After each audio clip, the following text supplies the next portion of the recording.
तो इसका जो सेकंड क्वेश्चन पूछा गया उसमें ये बोला है कि specific heat of working fluid is constant and the value of specific heat ratio is gamma is 1.4, then the thermal efficiency of the cycle is. ये 4 ऑप्शन दिए हैं और उसमें आपको इफिशिएंसी फाइंड करना है, ठीक है। तो सबसे पहली चीज जो इफिशिएंसी है उसका फॉर्मूला क्या है, efficiency is equal to work done upon heat supplied. अब ये जो प्रोसेस हुई है, अगर मुझे इसका वर्क डन निकालना है तो वो मैं कैसे फाइंड करूंगा। सबसे पहला तो ये जो वर्क डन हुआ है 3 to 1, ये एक्सपांशन हो रहा है, और ये वाला जो वर्क है 1 to 2 वाला, ये कौन सा वर्क है, this is the compression work. तो this W is equal to work done from 3 to 1 plus work done from 1 to 2। अब ये जो 1 to 2 प्रोसेस हो रही है, इसमें अगर आप देखेंगे तो 2 का वॉल्यूम दिया हुआ है बट 1 का वॉल्यूम नहीं दिया है, तो वो मुझे फाइंड करना होगा। उसके लिए मैं क्या करूंगा, सिंपली ये वाला equation P1 V1 raise to gamma is equal to P2 V2 raise to gamma. अब इसमें हम लोग क्या करेंगे, जो वैल्यूज है वो पुट करेंगे। P1 कितना है, अगर मैं इस प्रोसेस की बात करूं, ठीक है, आप इसको ध्यान से देखना, इसको 100 और V1 मुझे निकालना है, P2 is 400 and V2 is 1 raise to gamma. Gamma की वैल्यू ऑलरेडी मुझे दी है, ठीक है। तो इसमें आप ये देखेंगे कि अननोन कितने हैं, अननोन है ओनली V1।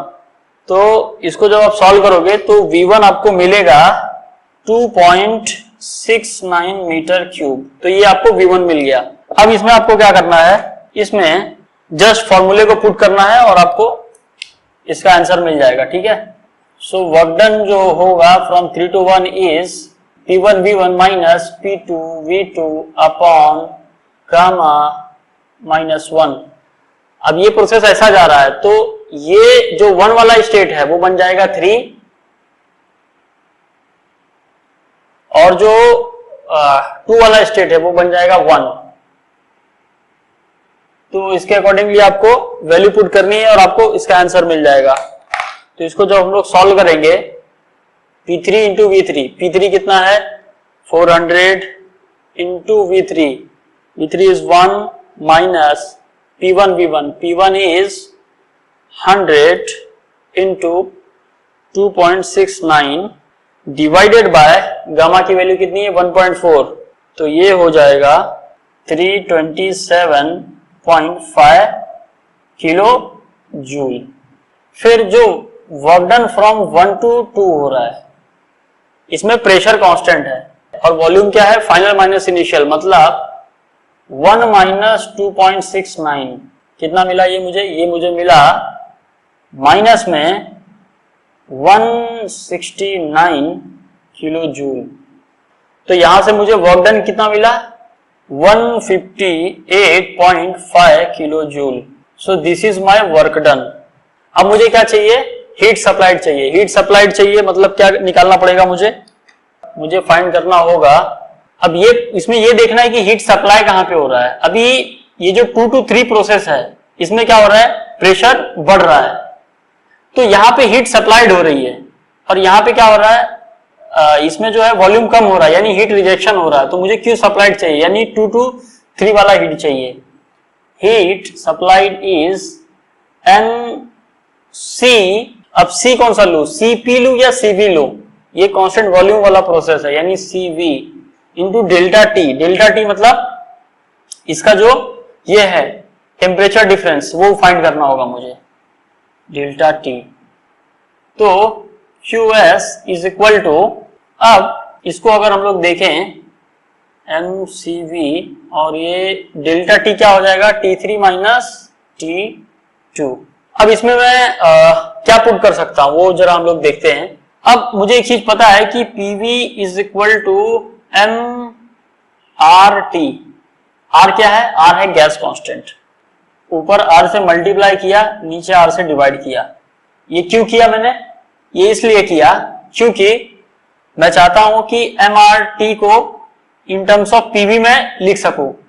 तो इसको मैं क्या लिख सकता हूं, इसको मैं लिख सकता हूं MRT इसको मैं P3V3 माइनस अंदर क्या है M और ये इंटू T2 इंटू R, ये हो गया P2V2 और यहां पे क्या है CV अपॉन R।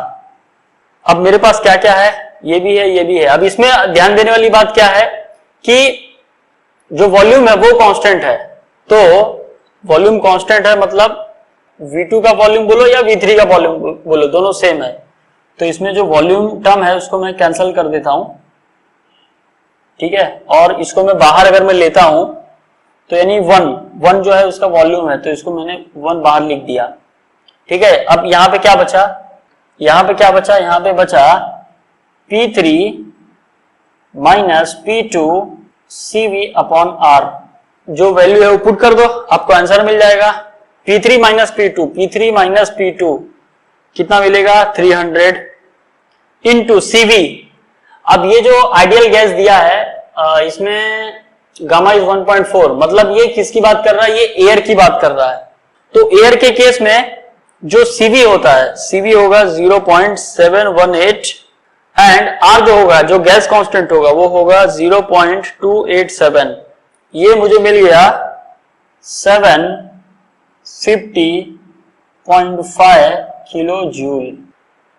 यहां से वर्क डन मिल गया, यहां से हीट सप्लाइड मिल गया। अब दोनों को डिवाइड कर दो, तो दोनों को जब मैंने डिवाइड किया 158.5 डिवाइडेड बाय 750.5, ये आ गया अराउंड 0.21 और उसको परसेंटेज में पूछा, यानी हम लोग 100 से मल्टीप्लाई करेंगे तो आंसर कितना आ गया, आंसर आ गया 21।